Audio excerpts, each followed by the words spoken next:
est-ce que vous êtes aussi inquiet? Alors, effectivement, le mot inquiet fait tâche, il paraît, pour les soignants, mais oui, je suis très préoccupé. Je suis très préoccupé pour trois raisons, qui d'ailleurs sont bien ressorties dans le discours du ministre de la Santé hier.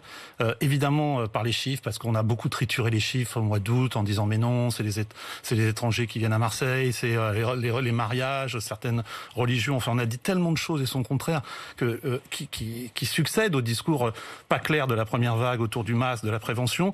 Donc les Français sont paumés. Donc je suis inquiet par effectivement cette zone d'incertitude qu'on a à gérer. Je suis inquiet évidemment par les chiffres et je suis inquiet parce que je suis sur le terrain. Je tripote pas les chiffres. J'ai un service qui est à moitié plein, qui s'est rempli assez vite. On a passé notre niveau 1 sur une gradation à 4. On a une réanimation effectivement qui commence à pousser alors que pendant un moment on a dit que la réanimation ne poussait pas.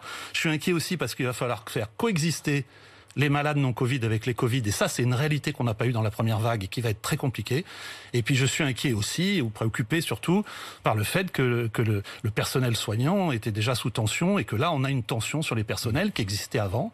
Et puis il y a le Covid qui s'invite chez les personnels, parce que plus vous dépistez, plus vous trouvez du personnel. Et moi j'ai des collaborateurs, j'ai des aides-soignantes, j'ai des infirmiers qui sont Covid+, et qui évidemment sont en éviction, et ça pèse évidemment sur l'organisation.